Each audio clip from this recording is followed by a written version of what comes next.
아멘. 다 같이 묵도하심으로 주일 예배를 하나님께 올려드리겠습니다.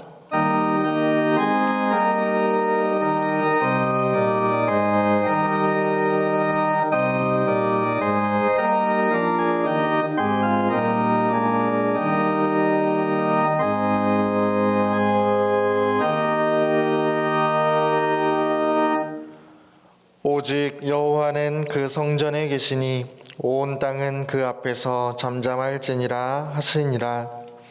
기쁨으로 여호와를 섬기며 노래하면서 그의 앞에 나아갈지어다.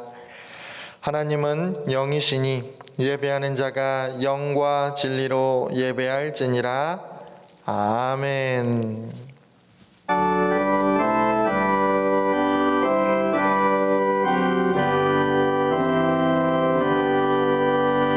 예수 우리 왕이여 이곳에 오셔서 우리가 왕께 드리는 영광을 받아 주소서.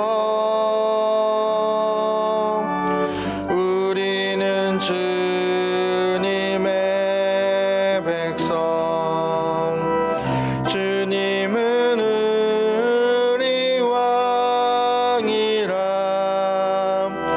왕이신 예수님 오셔서 좌정하사 다스리소서.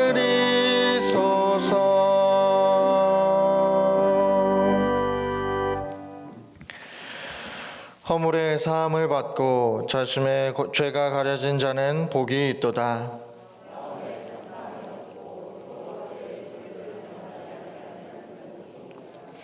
내가 입을 열지 아니할 때에 종일 신음함으로 내 뼈가 쇠하였도다.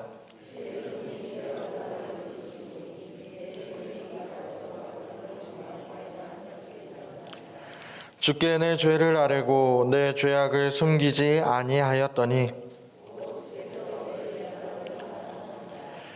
이로 말미암아 모든 경건한 자는 주를 만날 기회를 얻어서 주께 기도할지라.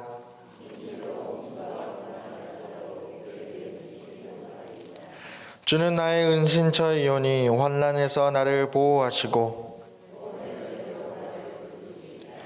너희 의인들아 여호와를 기뻐하며 즐거워할지어다.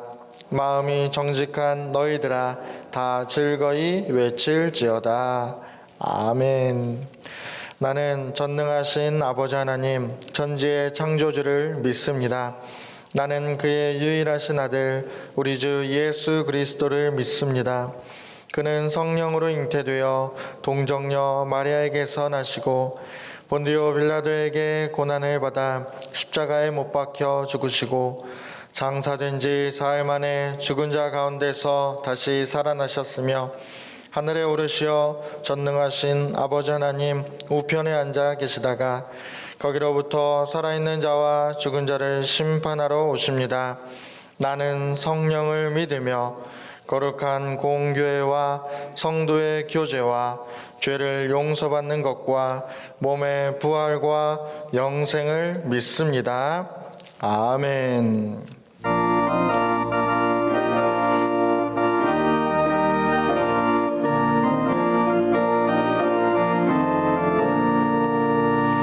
나의 마음에 근심 구름 가득하게 덮이고 슬픈 눈물 하염없이 흐를 때 인자하고 부드러운 음성으로 부르사 나를 위로할 리 누가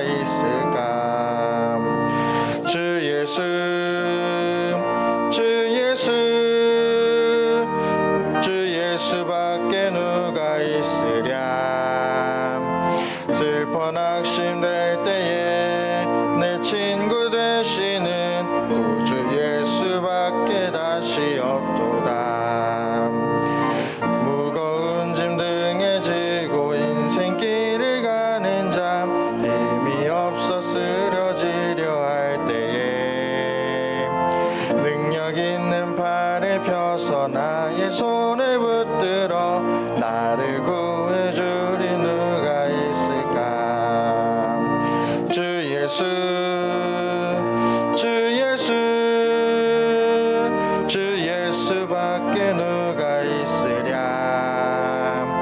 슬퍼 낙심될 때에 내 친구 되시는 주 예수밖에 다시 없도다. 지은 죄를 돌아보니 부끄럽고 괴로워 자나깨 하나님이 평안 없을 때 주한 죄인 용납하사 품에 안아주시고 깨끗하게 하시리가 누굴까. 주 예수 주 예수 주 예수밖에 누가 있으랴. 슬퍼 낙심될 때에 내 친구 되시는 구주 예수밖에 다시 없도다. 요단강을 건너가서 시온성을 향할 때 나와 항상 동행하리 누굴까. 두려움의 검은 구름 모두 헤쳐버리고 나의 갈 길 인도하리 누굴까. 주 예수 주 예수 주 예수밖에 누가 있으랴. 슬퍼 낙심될 때에 내 친구 되시는 구주 예수밖에 다시 없도다. 이 시간 함께 나눌 말씀은 누가복음 8장입니다.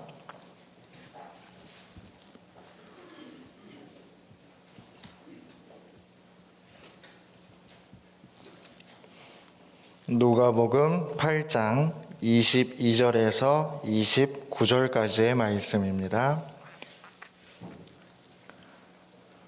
누가복음 8장 22절에서 29절까지의 말씀 다 찾으신 줄 알고 제가 봉독해 올리겠습니다. 하루는 제자들과 함께 배에 오르사 그들에게 이르시되 호수 저편으로 건너가자 하시매 이에 떠나 행선할 때에 예수께서 잠이 드셨더니 마침 광풍이 호수로 내리침에 배에 물이 가득하게 되어 위태한지라. 제자들이 나와 깨어 이르되 주여 주여 우리가 죽겠나이다 한데 예수께서 잠을 깨사 바람과 물결을 끄짖으시니 이에 그쳐 잔잔하여지더라. 제자들에게 이르시되 너희 믿음이 어디 있느냐 하시니 그들이 두려워하고 놀랍게 여겨 서로 말하되 그가 누구이기에 바람과 물을 명함에 순종하는가 하더라. 그들이 갈릴리 맞은편 거라사 이내 땅에 이르러 예수께서 육지에 내리심에 그 도시 사람으로서 귀신 들린 자 하나가 예수를 만나니 그 사람은 오래 옷을 입지 아니하며 집에 거하지도 아니하고 무덤 사이에 거하는 자라. 예수를 보고 부르짖으며 그 앞에 엎드려 큰 소리로 불러 이르되 지극히 높으신 하나님의 아들 예수여 당신이 나와 무슨 상관이 있나이까. 당신께 구하노니 나를 괴롭게 하지 마옵소서 하니 이는 예수께서 이미 더러운 귀신을 명하사 그 사람에게서 나오라 하셨음이라. 귀신이 가끔 그 사람을 붙잡음으로 그를 쇠사슬과 고랑에 매어 지켰으되 그 맨 것을 끊고 귀신에게 몰려 광야로 나갔더라. 아멘. 아멘. 지난 목요일 날 우리 교회 권사님과 함께 우리 교회 권사님으로부터 점심 식사를 대접받았습니다. 이제 식당에 앉자마자 그 권사님 남편 되시는 분이 얼마 전에 세상을 떠났습니다. 그래서 위로차 자연스럽게 돌아가신 남편 이야기가 나왔습니다. 그러자 이 권사님이 눈물을 뚝뚝 흘리시는 거예요. 제가 괜히 말했구나 그러고 있는데 서빙을 하던 그 주인도 권사님이세요. 그 어느 모교의 권사님이신데 서병을 하다가 우는 걸 보시고 다가왔습니다. 그리고 위로를 하시는 겁니다. 그분이 위로하기를 저도 큰 풍랑을 만났습니다. 지금까지 풍랑 속에서 살았습니다. 그리고 지금도 풍랑을 겪고 있습니다. 지금도 자기 딸이 그 얼굴에 혹이 났는데 그 혹을 이제 큰 수술을 앞두고 있습니다.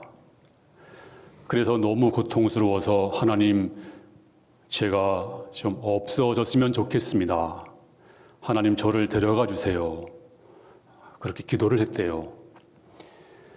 그리고 하나님이 원망스럽고 너무너무 고통, 풍랑이 심해서 그러다가 또 요즘에는 이럴 때 하나님을 안 믿었더라면 내가 얼마나 삭막할까. 그래서 하나님께 감사하면서 지금 풍랑을 견디고 있습니다.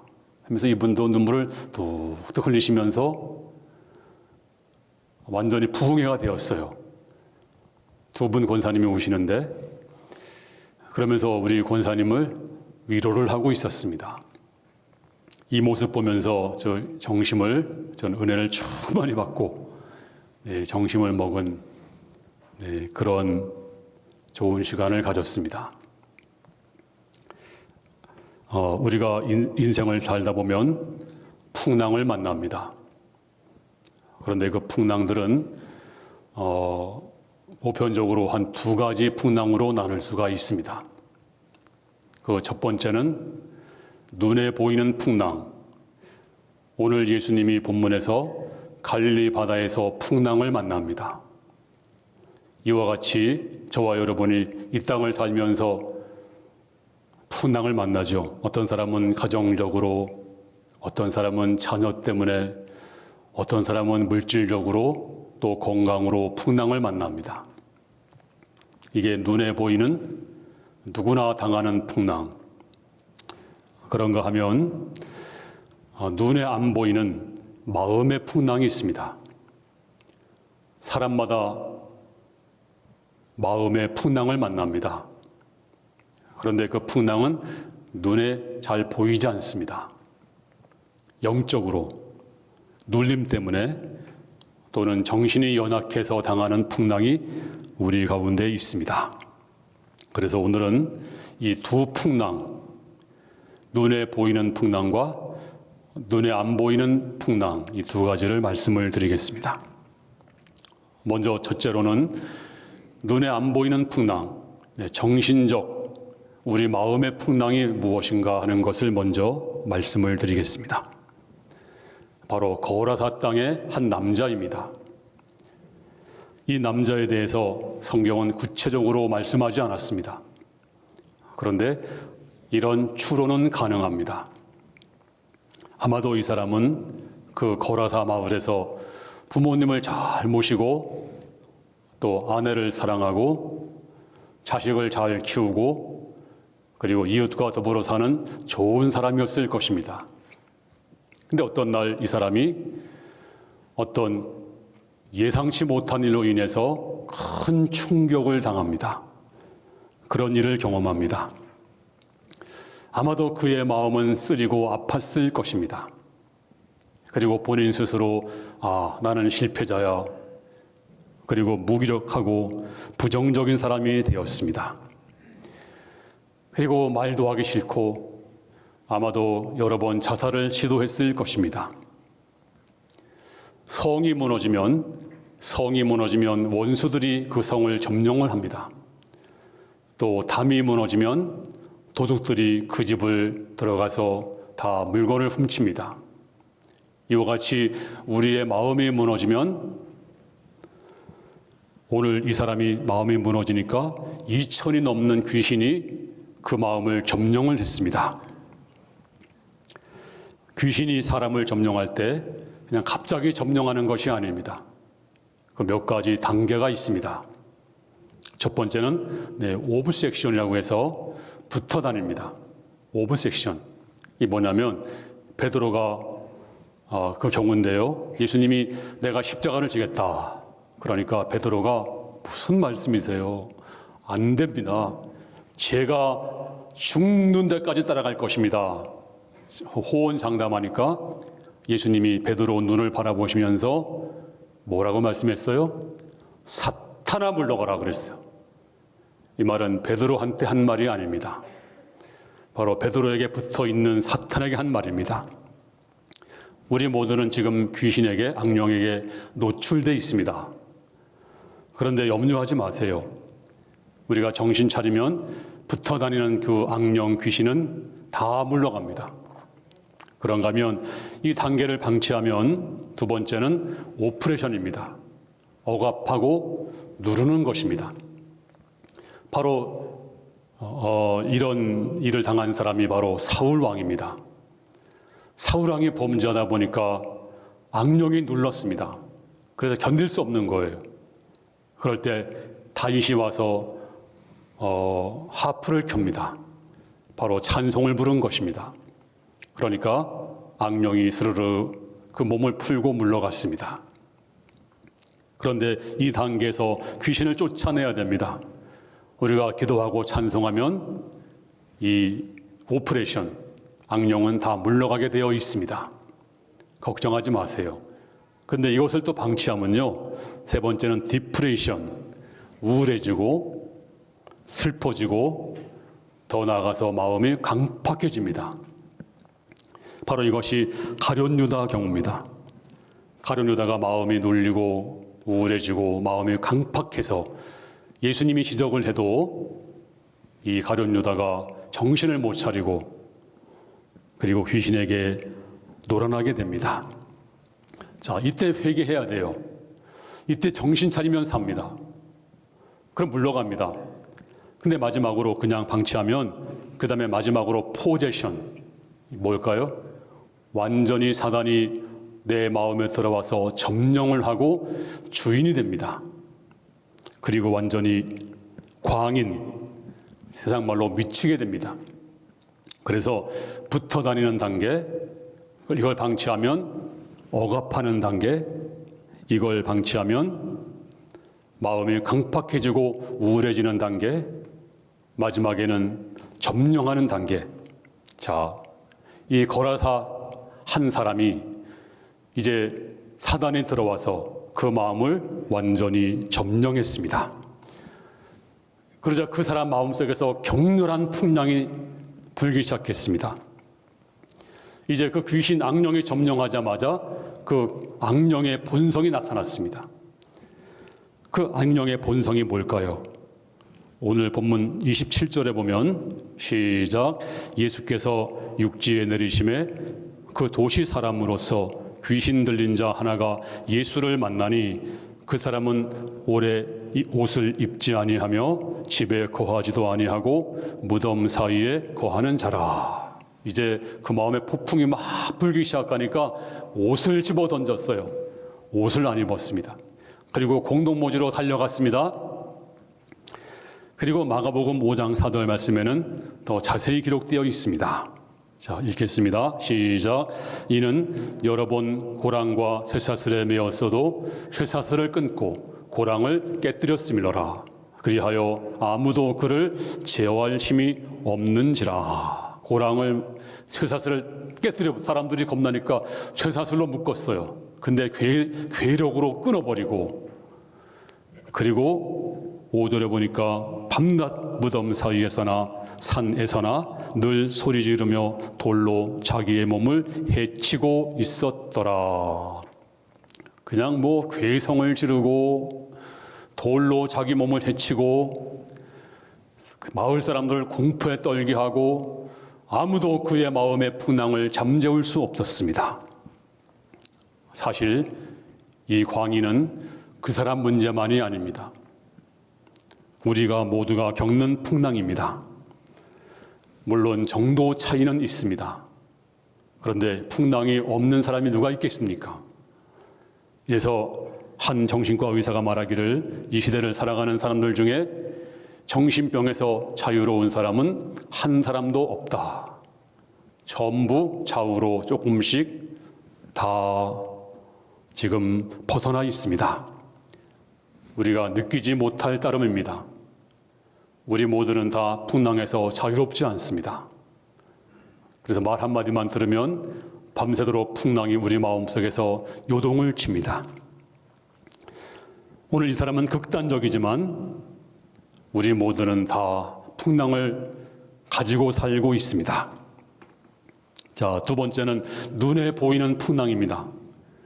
바로 갈릴리 바다 풍랑을 오늘 먼저 말씀을 드립니다. 성경에 보면 예수님이 그 풍랑을 잠잠하게 하신 게 두 번 나와요. 한 번은 예수님은 산에서 기도하시고 또 제자들이 이제 배 타고 가다가 풍랑을 만나잖아요. 자, 그럴 때 예수님이 바다 위를 걸어오십니다. 그리고 풍랑을 잠잠케 했습니다. 이것이 첫 번째 풍랑이고요. 오늘 본문에 나오는 내용은 주님과 함께 배에 올랐습니다. 그러다가 주님이 이제 주무셨습니다. 그 사이에 풍랑이 있었어요. 그래서 오늘 본문의 말씀은 주님이 함께 가시고 있는 그 상태에서 풍랑이 있었습니다. 자, 오늘 본문 22절 말씀 보겠습니다. 시작. 하루는 제자들과 함께 배에 오르사 그들에게 이르시되 호수 저편으로 건너가자. 주 예수님이 어떤 날 우리가 저 호수 저편으로 건너가자 이렇게 말씀했습니다. 왜 그랬을까요? 주석에 보니까 이런 해석이 있었습니다. 그래서 아마도 예수님이 저 호수 저 건너편에 거라사 땅에 한 광인 한 사람 마음속에 일고 있는 격렬한 풍랑을 보시고 그 풍랑을 잠재우러 가시는 것, 그렇게 작정하신 것이다. 이렇게 해석을 하고 있습니다. 그런데 제자들은 왜 가는지 몰랐어요. 주님이 가자고 하니까 가시는 거예요. 그래서 주님과 함께 배에 올랐습니다. 날씨가 좋았어요. 훈풍이 불었습니다. 바다는 잠잠했습니다. 그런데 우리가 쓰는 말 가운데 이런 말 있죠. 귀신이 귀신같이 안다. 귀신이 먼저 안다. 그런 말이 있습니다. 이와 같이 저 거라사 땅 갈릴리 바다 건너편에 있는 그 땅에 있는 광인의 속에 있는 귀신들이 먼저 알았습니다. 귀신이 귀신같이 알았습니다. 아, 예수님이 배 타고 오신다. 예수님이 오시면 우리는 쫓겨난다. 그래서 귀신이 귀신같이 알고 어찌하든지 예수님이 오시는 것을 방해하자, 막자. 이래서 예수님이 오지 못하도록 광풍을 일으킵니다. 큰 풍랑을 일으킵니다. 자, 누가복음 8장 23절 시작. 행선할 때 예수께서 잠이 드셨더니 마침 광풍이 호수로 내리침에 배에 물이 가득하게 되어 위태한지라. 주님이 이제 주무시게 됩니다. 마귀는 이때다.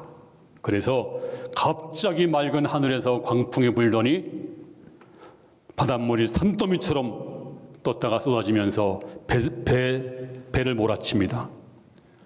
근데 예수님의 제자들은 어부 출신들이잖아요. 그래서 있는 힘을 다해서 노를 저었습니다. 또 물을 퍼냈습니다. 그런데 감당할 수가 없습니다. 그때서야 예수님이 배 안에 계시지. 그래서 오늘 24절은 이렇게 말씀하고 있어요. 시작. 제자들이 나와 깨워 이르되 주여 주여 우리가 죽겠나이다 한데 예수께서 잠을 깨사 바람과 물결을 꾸짖으시니 이에 그쳐 잔잔하여 지더라. 주님께서 일어나서 뭐라고 말씀했어요? 물결을 꾸짖었습니다. 잔잔하라, 고요하라. 그러니까 바닷물이 잔잔하게 되었습니다. 자, 여러분, 예수님이 자연을 보고 꾸짖으실 리가 없습니다. 바람과 파도는 귀가 없습니다. 들을 수가 없습니다. 왜 그랬을까요? 바로 바람과 파도 뒤에 숨어있는 배우를 보고 주님께서 꾸짖으신 것입니다. 우리는 여기서 한 두 가지 교훈을 받습니다.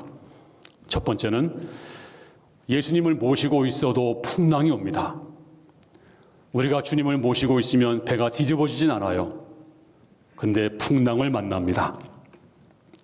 자, 왜 주님을 믿어도 풍랑을 만날까요? 만사형통해야지. 왜 그럴까요? 여러분 잘 아시는 것처럼 우리나라가 지금 선진국에 진입했습니다. G7, 이탈리아보다 더 앞섰어요. 참 기적입니다. 우리가 핸드폰 잘 만들죠. 반도체, 전자제품 이런 것만 잘 만드는 나라가 아닙니다. 우리나라는요, 자동차 이런 거 더 잘 만드는 게 있어요. 무기입니다. 이래서 우리나라가 세계 6위 군사 대국입니다. 어떻게 이것이 가능했는가? 우리 한국 무기가 세계 최고예요, 최고. 그 이유가 무엇인가를 설명한 글을 제가 읽어보았습니다. 거기 봤더니 우리나라는 3분의 2가 산악 지역입니다. 그러니까 이 산 속에서 전투할 수 있는 그런 무기를 전차를 만들어야 됩니다. 또 우리나라는요, 더울 때는 영상 40도, 추울 때도 영하 40도, 철원 같은 때는. 그리고 여름에는 습도가 최강이고, 그러니까 이런 데서 견딜 수 있는 작동되는 무기를 만들어야 됩니다. 세상에서 무기를 가장 잘 만드는 나라가 이스라엘입니다. 근데 이스라엘 무기가 우리나라에 와서는 힘을 못 써요. 왜? 습도가 많지, 또 춥지. 이스라엘은 더운 나라는 잘 돼요. 또 사막은 잘 돼요. 근데 우리나라는 안 되는 거예요. 근데 우리나라에서 만든 무기는 추워도 더워도 습도가 많아도 아무리 산악 지역이어도 우리나라 무기는 잘 작동이 됩니다. 그래서 우리나라의 추위와 더위와 습도는 도리어 축복이 되었습니다. 그래서 우리나라의 그 무기들, 현무 미사일, 또 잠수함, K9 자주포, K2 전차, 또 전투기도 최강의 전투기도. 세상의 전투기 얼마나 어려운 것입니까? 그런데 선진국의 미국 버금가는 그런 전투기를 만들어서 수출을 하고 있습니다. 대단한 나라입니다. 근데 왜 그랬을까? 그 어려운 환경, 추위와 더위와 산악 지역이 우리에게 이렇게 축복을 안겨주었다는 것입니다. 아직 저는 젊은데요. 제가 병원에 가니까 의사가 그래요. 목사님, 저 나이가 들면 근육이 빠집니다. 그래서 지금부터 근육 운동을 하셔야 됩니다. 그래요. 그래서 근육 운동을 어떻게 해야 되는데요? 아령을 드세요. 엿기를 드세요. 그리고 계단을 올라가세요. 그래서 저는요 어깨가 아프고 그래서 아령 못 들어요. 엿기 못 들어요. 그랬더니 아닙니다. 힘이 들어야 근육이 생깁니다. 힘이 안 들면 근육이 안 생깁니다. 근육이 생겨야 저항력이 생기고 근력 운동 안 하면 다 근육이 빠지면 나중에 큰 병이 옵니다. 그러니까 근육 운동을 힘들어도 하세요. 힘들어도. 그래서 그런가? 그렇습니다. 우리 영적인 면도 똑같습니다. 우리가 주님과 함께 가다가도 풍랑을 만납니다. 왜 풍랑을 만나나요? 풍랑을 만나야 영적인 근육이 생깁니다. 그래서 신앙의 근육이 붙은 사람이라야 믿음의 힘도 생기고 기도의 힘도 생기고 전도의 힘도 생기고 진짜 능력 있는 성도가 되는 것입니다. 신앙의 근육이 없으면 쓰러지고 마는 것입니다. 자, 고린도후서 4장 8절 말씀 시작. 우리가 사방으로 우겨쌈을 당하여도 쌓이지 아니하며 답답한 일을 당하여도 낙심하지 아니하며 9절 박해를 받아도 버림받지 아니하며 거꾸로 들임을 당하여도 망하지 아니하고. 성도들도 풍랑이 불어서 우겨쌈을 당할 수도 있습니다. 불안, 염려, 근심, 초조 이런 풍랑들이 다 우리를 에워싸고 있습니다. 그런데 이런 풍랑이 막 에워쌀 때 믿음으로 대항하고 기도로 싸우고 금식기도 철학기도로 싸우고 또 기름 부은 뜨거운 찬송으로 대항하다 보면 나도 모르게 이 신앙의 근육이 생깁니다. 능력이 생깁니다. 그래서 사방으로 우겨쌈을 당해도 쌓이지 않아요. 까짓거 그냥 믿음으로 이겨나갈 수가 있는 것입니다. 답답한 일을 당해도 박해를 받아도 낙심하지 않습니다. 왜 그럴까요? 신학에 근육이 있으니까 이길 수가 있는 것입니다. 풍랑이 없으면요, 근육이 안 생겨요. 풍랑이 없으면 연약한 성도가 됩니다. 그래서 답답한 일을 당하면, 우겨쌈을 당하면 그냥 쓰러지고 말아요. 그래서 풍랑을 겪고 이기면 능력이 생깁니다. 그리고 간증할 것이 많습니다. 나는 예수 믿고 이렇게 승리했습니다. 내가 기도해서 아들딸이 구원받았습니다. 내가 기도해서 우리 가정이 다 구원받았습니다.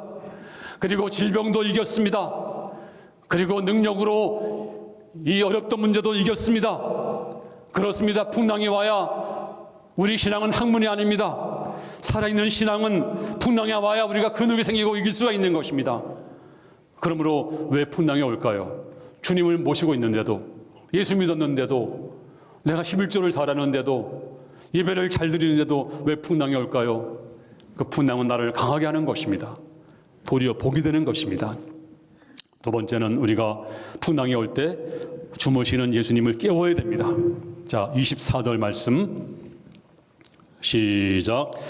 제자들이 나와 깨워 이르되 주여 주여 우리가 죽겠나이다 한데 예수께서 잠을 깨사 바람과 물결을 꾸짖으시니 이에 그쳐 잔잔하여 지더라. 자, 이 풍랑이 언제 몰아쳤나요? 주님이 주무실 때. 지금도 사단은 주님이 주무실 때를 기다립니다. 물론 주님은 주무시지 않습니다. 이건 영적인 얘기입니다. 잘 이해하세요. 어떤 사람은 주님을 잠재우는 분이 있습니다. 물론 주님은 주무시는 분이 아닙니다. 근데 내가 영적으로 주님을 주무시게 만들어요. 그래서 언제 주무실까요? 우리가 기도를 그치면 주님이 주무실 수가 있습니다.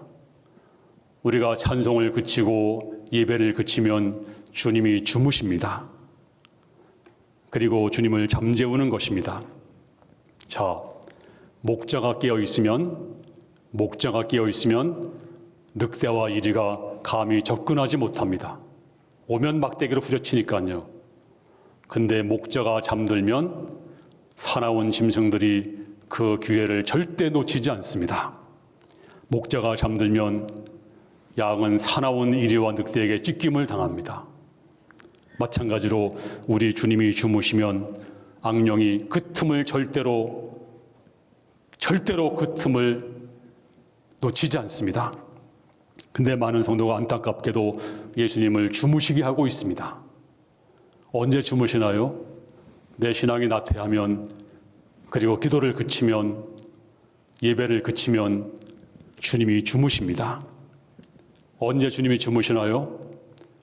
우리가 주님과 대화하지 아니하면 주님이 주무십니다. 우리가 운전하잖아요. 운전하게 되면 졸릴 때가 있어요. 그러면 옆에 앉아있는 사람이 자꾸 말을 걸어야 돼요. 대화하면 졸음이 물러갑니다. 근데 가만히 있으면, 잠자면 나도 눈이 감겨요. 그러므로 끊임없이 대화를 하셔야 됩니다. 이 대화가 뭘까요? 바로 기도입니다. 기도가 살아있어야 주님이 주무시지 않습니다. 기도가 그치면 사단이 그 틈을 노립니다. 그러므로 오늘 시간 내가 풍랑이 분다면 내가 혹시 주님을 주무시겠는가? 내가 사탄에게 기회를 주었구나. 주님을 깨우시기 바랍니다. 뭘로 깨워요?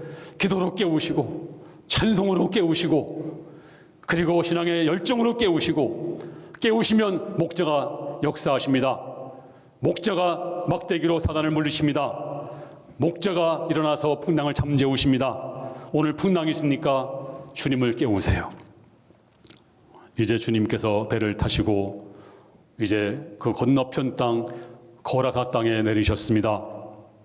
드디어 그 땅은 광인, 이 광인이 먼저 알고 달려왔습니다. 이제 주님이 그 귀신 쫓아내기 전에 이런 질문을 던집니다. 5장 9절 말씀 시작. 이에 물으시되 내 이름이 무엇이냐? 이르되 내 이름은 군대니 우리가 많음이니라. 주께서 물었어요. 너 이름 뭐니? 내 이름은 군대입니다. 헬라어로 레기온입니다. 레기온은 로마 한 사단의 이름이 레기온인데요. 한 사단이 2,000명의 군인으로 구성되어 있어요. 그런데 이 사람 마음속에는 귀신이 무려 2,000마리가 들어있는 거예요. 2,000마리가. 귀신이 하나만 들어가도 무서운데 귀신이 2,000마리가 들어가 있는 거예요. 2,000마리가. 그러니까 이 사람의 영혼이 길길이 찢어지고 마음에는 막 풍랑이 요동치고, 그런데 우리 주님께서 그 2,000마리 귀신을 순식간에 물리쳤습니다. 자, 이 귀신이 어떻게 하는지 한번 들어볼까요? 5장 7절 말씀 시작. 큰 소리로 부르짖어 이르되 지극히 높으신 하나님의 아들 예수여, 나와 당신이 무슨 상관이 있나이까? 원하건대 하나님 앞에 맹세하고 나를 괴롭히지 마옵소서 하니, 귀신이 너무나 원통했어요. 쫓겨갈 걸 알고 하나님이 이 주님이 누구신지 알았어요. 그래서 지극히 높으신 하나님의 아들 예수여, 미리 알고 나와 무슨 상관이 있나이까?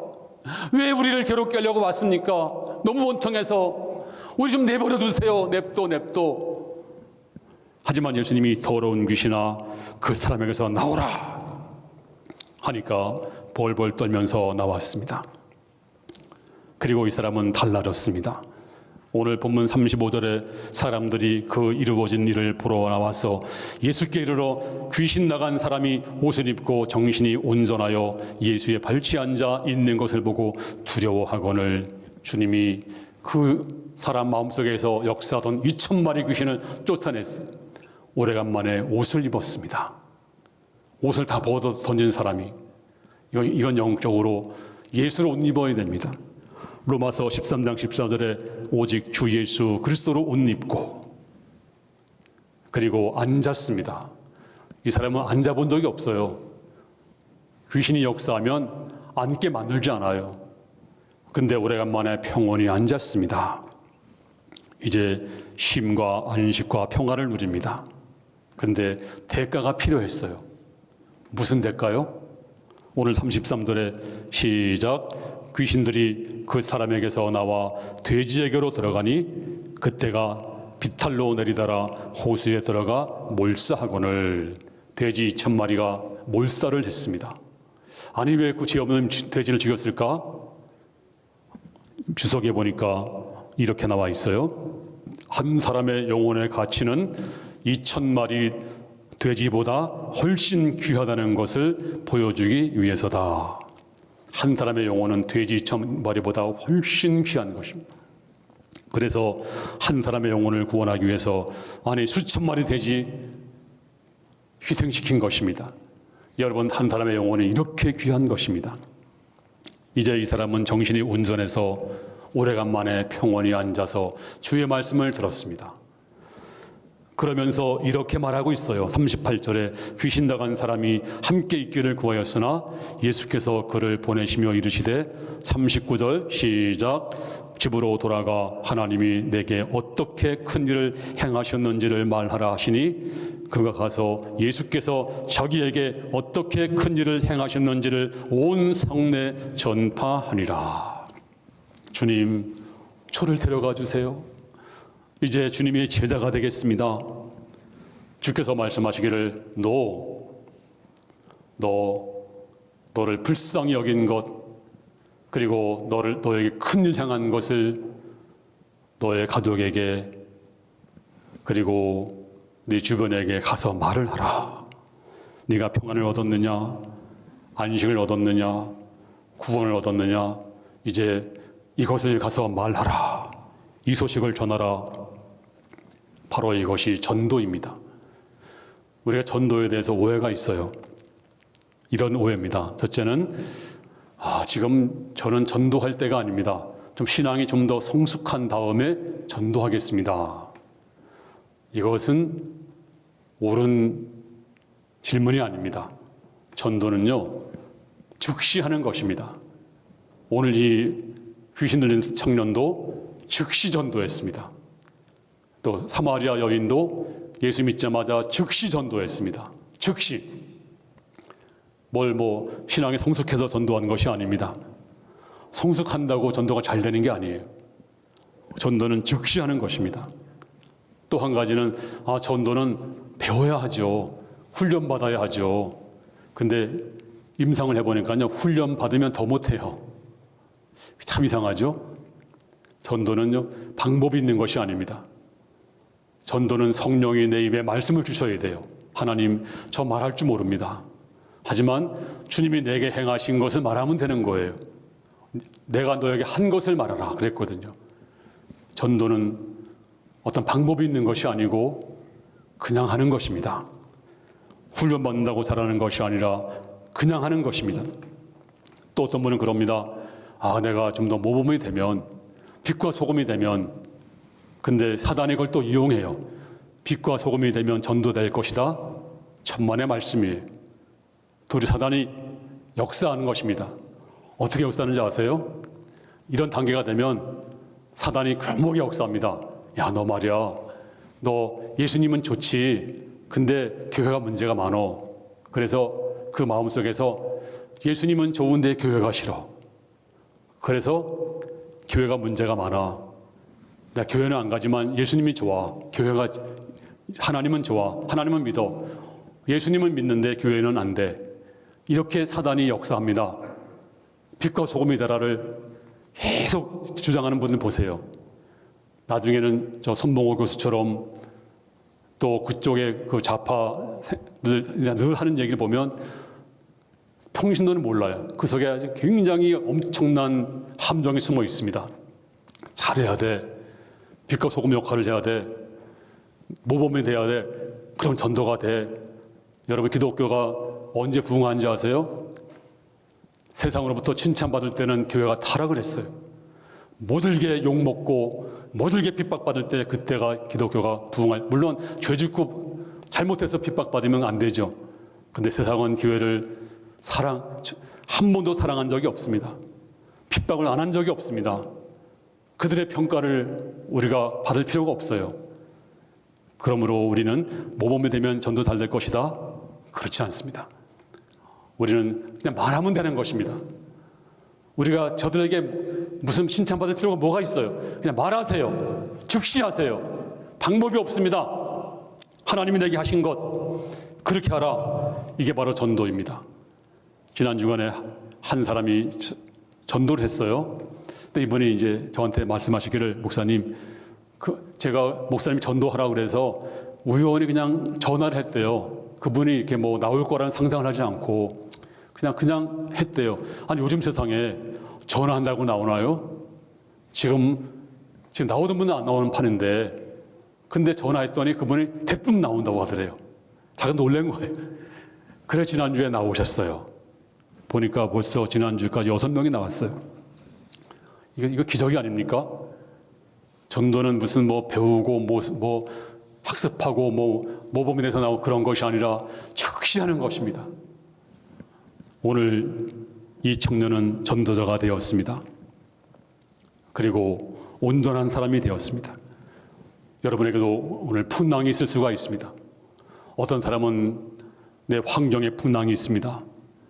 또 그 결과 내 영혼의 풍랑, 마음의 풍랑이 있습니다. 오늘 우리 주님께 맡기세요.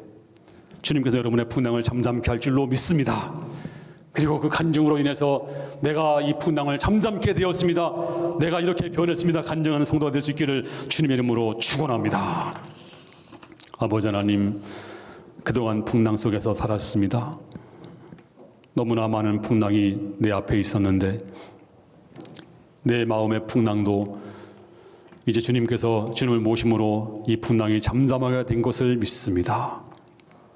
오 주님이시여, 아직도 이 시간 풍랑 속에 있는 성도가 있으면 오직 주 예수님을 깨우시고, 그리고 신앙에 근육이 생겨서 담대하게 풍랑을 이기고, 그리고 주무시는 예수를 깨움으로 말미암아서 이제 풍랑이 잠잠케 되고, 그리고 마음속에 있는 풍랑도 다 잠잠케 되어서 이 놀라운 간증으로 살아가는 성도들 다 되게 하여 주시옵소서. 아버지께 감사, 찬송, 영광 올리며 우리 주 예수님 이름으로 기도하옵나이다. 아멘.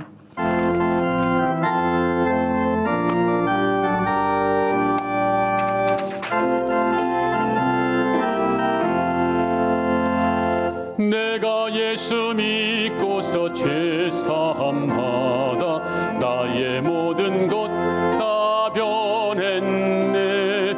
지금 내가 가는 길 천국 길이요 주의 피로 내 죄가 씻겼네. 나의 모든 것 변하고 그 피로 구속 받았네. 하나님은 나의 구원 되시오니 내게 정죄함 없겠네. 주님 밝은 빛 대사 어둠에 치고 나의 다 변했네. 지금 내가 주 앞에 온전케 되문 주의 공로를 의지함일세. 나의 모든 것 변하고 그 피로 구속 받았네. 하나님은 나의 구원 되시오니 내게 정죄함 없겠네. 내게 성령 임하고 그 크신 사랑 나의 맘에 가득 채우며 모든 공포 내게서 물리치시니 내 맘 항상 주 안에 있도다. 나의 모든 것 변하고 그 피로 구속 받았네. 하나님은 나의 구원 되시오니 내게 정죄함 없겠네.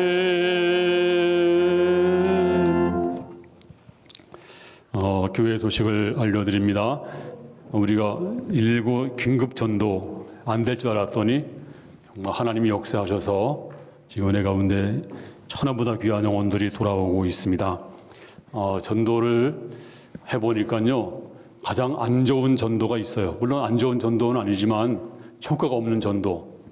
그게 뭐냐면 노방전도입니다. 노방전도를 아무리 해도 결실이 별로 없어요. 결실이. 뭐 100명을 예를 들어 전도하면 불과 몇 명만 정착을 하고 나머지는 정착을 못 하세요. 그렇다고 해서 안 하면 안 되고 해야 됩니다.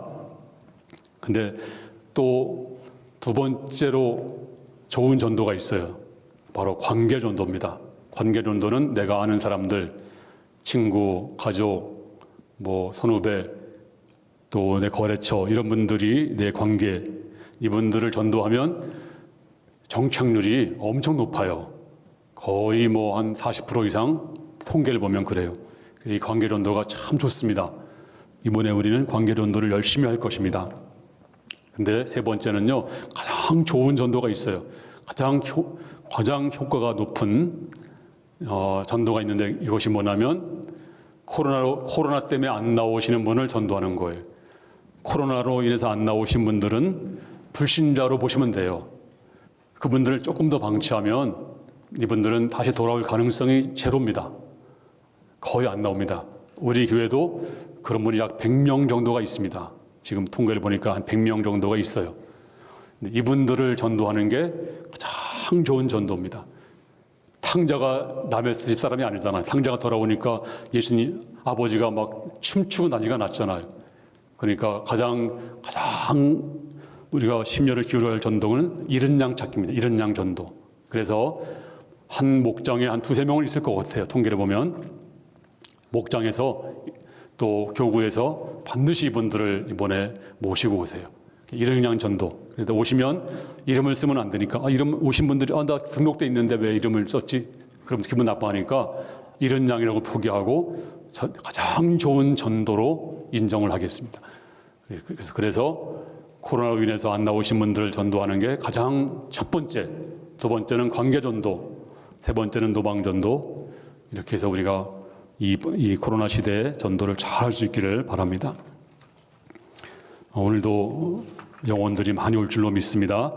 시간마다 이 전도를 열심히 하시고 또 수요 일부의 목장 예배도 보니까 1명 나오는 목장이 더러 있는데 이번 주는 그런 일이 없도록 그렇게 하시고 저녁에도 나오셔야 됩니다. 그리고 특별히 우리 장로, 권사, 안수집사 예정자들은 예배를 빠지면 자동 탈락이에요. 예배 안 나오시면 어떻게 세울 수가 있습니까? 자동 탈락이 됩니다. 수요 예배 안 나오시면, 철야 예배 안 나오시면 자동 탈락이니까 그렇게 하시고, 물론 직분 밖에서 나오는 건 아니에요. 이건 가장 기본적인 것입니다. 그렇게 하시고 예배 생활 또 우리 모든 성도들이 열심히 할 수 있기를 바랍니다. 그리고 이미 권사님이나 안수집사 되신 분들도 우리 주중 예배, 수요 예배나 철 예배 안 나오시면 자격이 없는 것입니다. 네, 이분들도 직분을 다 내놓으세요. 네, 있을 수가 없는 일입니다. 하나님 앞에. 왜냐하면 내가 천국에 가는 문을 막고 있는 거기 때문에. 그래서 우리 평신도들이 보니까 우리 권사님도 안 나오는데 뭐 내가 어떻게 나가? 우리 안수집사님도 안 나가는데 내가 나가면 신뢰가 되지? 이래서 큰 해악을 끼치는 거예요. 그러므로 아예 그냥 직분을 내려놓으면 더 편하세요. 네, 그렇게 해서 우리 교회가 알찬 교회, 예배를 잘 드리는 교회, 네, 그런 교회가 될 줄로 믿습니다.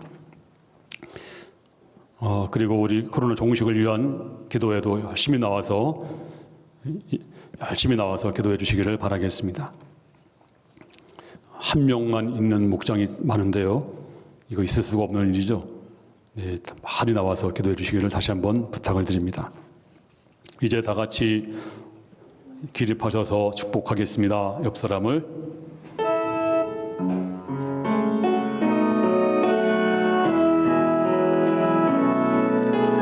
축복, 하나님의 축복이 당신의 삶에 넘쳐나기를. 축복, 하나님의 축복이 당신의 삶에 가득하기를 축복합니다.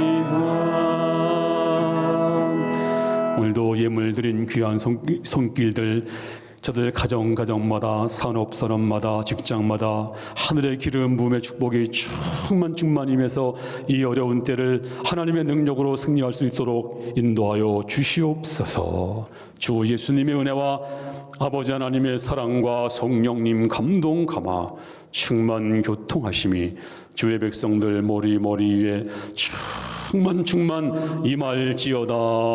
아멘.